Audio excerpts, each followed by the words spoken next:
In the small, quiet town of Blackwood, nestled deep in the woods, a chilling legend had persisted for generations. Locals whispered tales of a haunted mansion that stood on the outskirts, hidden behind a dense thicket of gnarled trees. Few dared to venture near it, for they believed that within its decaying walls, unspeakable horrors lurked. On a moonless night, a group of daring teenagers gathered around a flickering campfire, their faces painted with a mix of fear and excitement. Sarah, the group's adventurous leader, proposed a sinister challenge: spend the night inside the haunted mansion. The group exchanged uneasy glances, but the lure of the unknown proved irresistible. The mansion loomed before them, a crumbling relic of forgotten times. Ivy covered its walls, and shattered windows gaped like the empty eye sockets of a skull. With trembling hands, they pushed open the creaking door and entered a world of shadows. Inside, the air was thick with an oppressive silence, broken only by their faint breaths. As they explored the mansion's dark corridors, strange whispers danced through the air, barely audible but unmistakably sinister. Sarah's bravado waned, but she refused to show her fear, leading the group deeper into the house.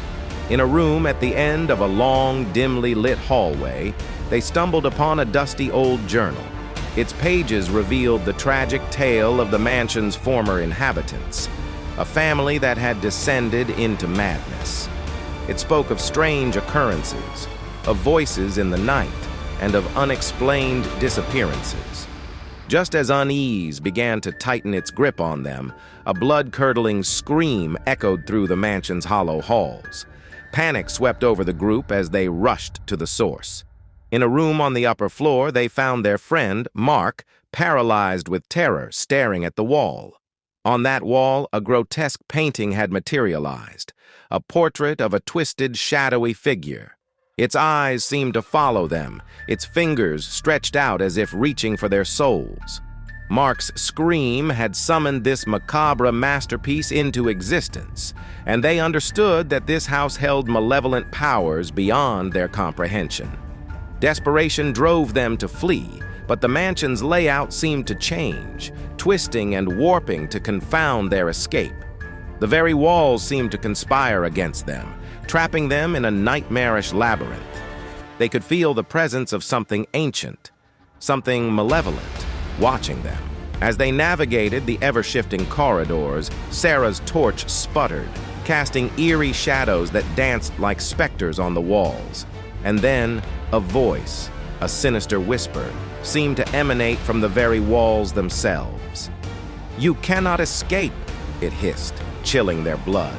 Exhausted and on the brink of despair, they stumbled upon a room bathed in an otherworldly crimson light.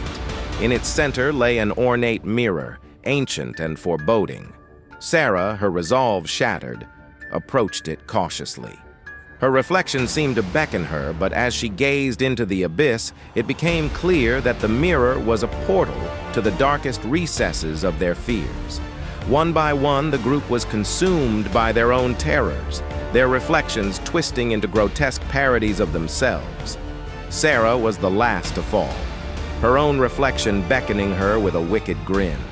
As she succumbed to the madness, the mansion seemed to swallow them whole, and they vanished without a trace.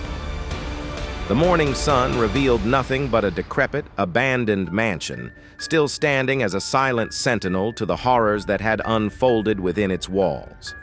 The legend of Blackwood Mansion grew even darker, a warning to those who dared to venture too close to the heart of the unknown.